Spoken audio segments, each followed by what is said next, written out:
Hello, my name is Jimmy from Jimmy's Giant Robots, and today we're looking at, well, not a giant robot. Instead, we're looking at the Bandai 1/172 scale X-Wing Starfighter.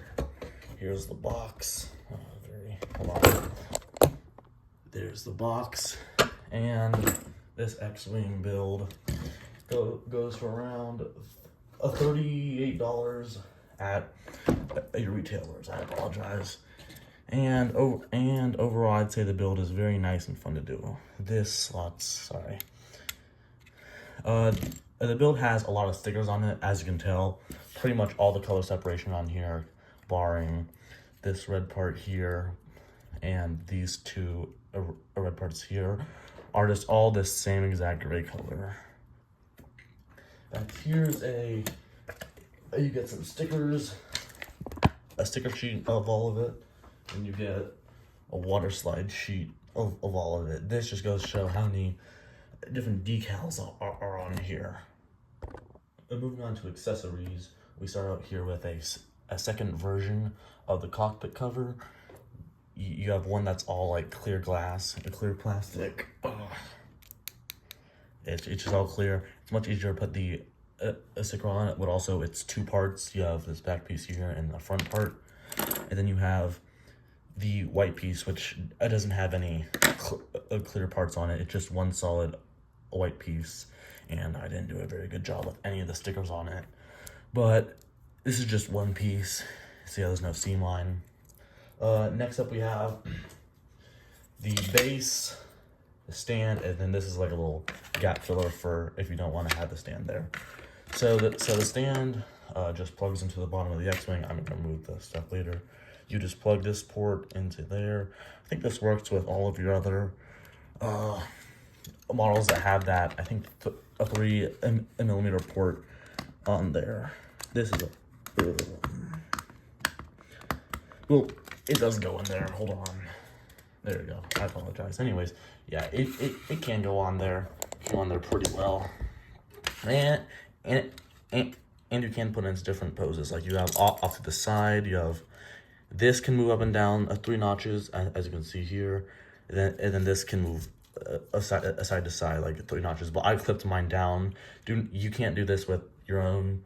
I just clipped it down so I can move it some. But it can be like this, straight like that, and then like that. Next, and then we have the little cover.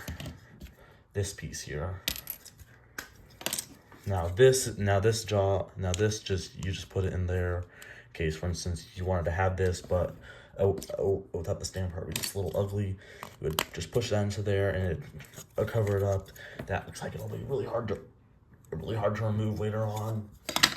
Next up, you have this clear piece right here. No, sorry, this clear piece right here. It has these 2 blast effects. Here, it just slides in right here. There's this tab, and it'll just. Mine doesn't have any traction on it, which sucks, but it's just used to replicate the 2 little blasts going to the exhaust port. This whole diorama spot is meant to replicate at the end of the first movie, episode 4. Luke would shoot the blast effects into the exhaust port and blow up the Death Star. Now this does split in half, and it can be used with any of your other Star Wars bases.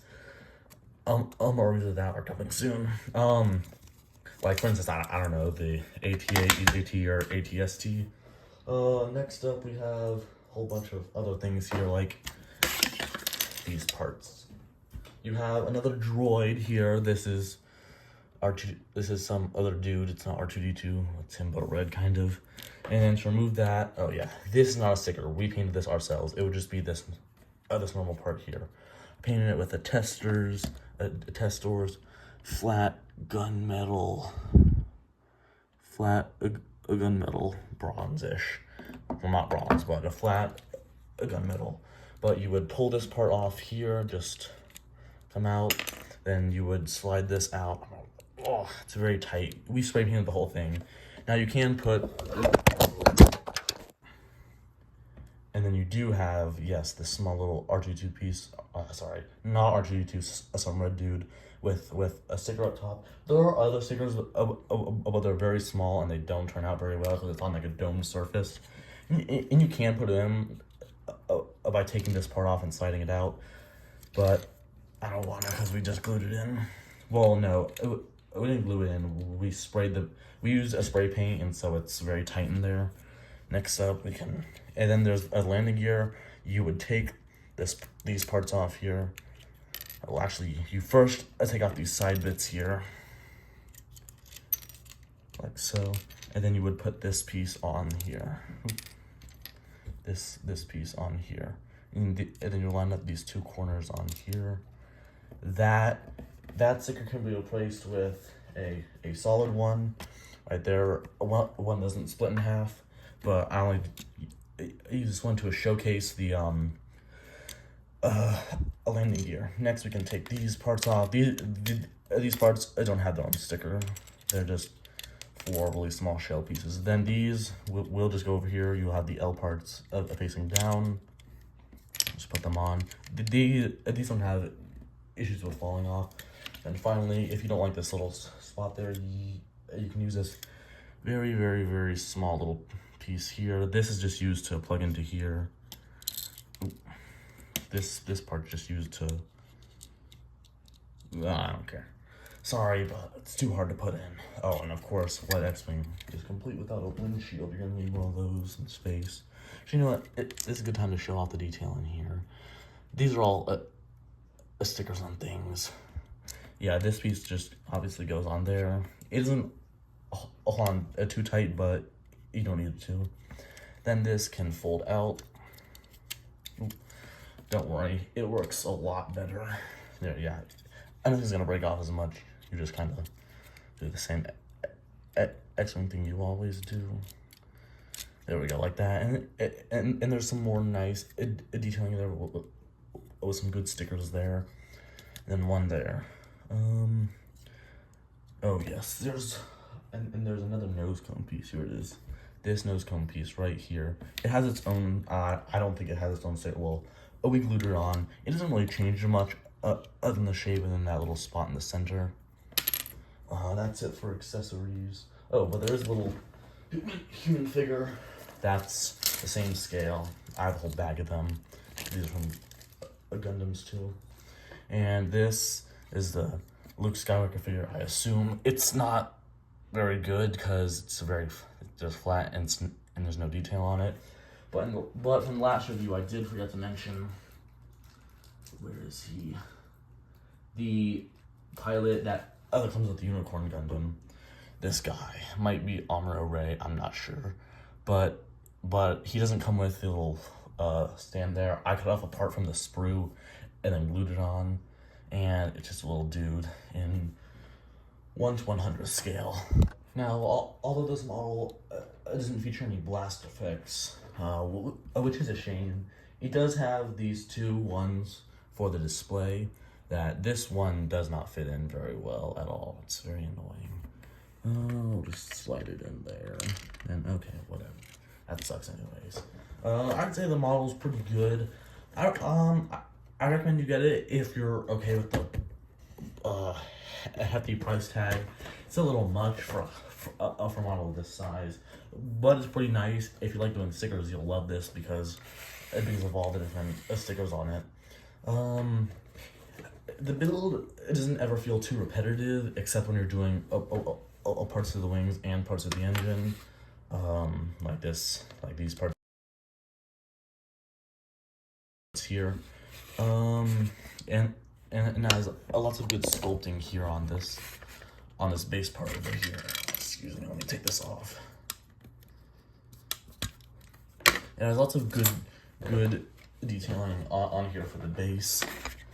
It has this little gap here. I don't know what that's for, but yeah, as I said before, you can just take this off, and then this is a little, and this is just a simple little piece to connect them here. And then you can turn it to be on the side like this if you want, but it's meant to be like this, and so then you can have the X-Wing on here and the blast effects. I'm gonna take one additional look at the box here. It's just a simple piece here and the cardboard here. I'm gonna raise this up a little bit. Oh, oops, something fell down. That's not good. Anyways, this is more of the box. You have the X-Wing here with some weathering on it. 1:72 scale. Look at my pointer. 1:72 scale plastic model kit. Obviously, it's made by Bandai. Oh yeah, it is bluefin, which means you can reorder parts if it's a newer model. I'm trying to make it focus. Yeah. Yeah, it has all the things on the sides. That's that. I'm just gonna go into a bit more of the detail while talking about it. Overall, I would say it's a very nice model. Once again, if you're okay with the pricey, with the hefty price tag, it has, once again, lots of stickers that one's peeling off. A lot of them you wrap around stuff like this. You wrap around it. I'll move it for you. This you wrap around it, but I was able to get it to look pretty good. Me and my father helped do this, and I'd say it looks very nice. I could use my panel lining marker and panel line all the bottom here, but I think it's alright. It's just not visible. There's lots of details on here, and the gimmick of it, being X-Wing is pretty cool. And it has a very nice silhouette. It is a little ugly on the inside there, but other than that, I think it's a very nice one. You can glue that or thicken up the tab. Other than that, I think it's a very nice model with some very good sculpting, detailing, and a very nice build to do. I give it probably like a 6 out of 10. It's good, but it's not. It's good, but it's not that great. Thank you for watching. Like, comment, subscribe. Have a great day. Goodbye.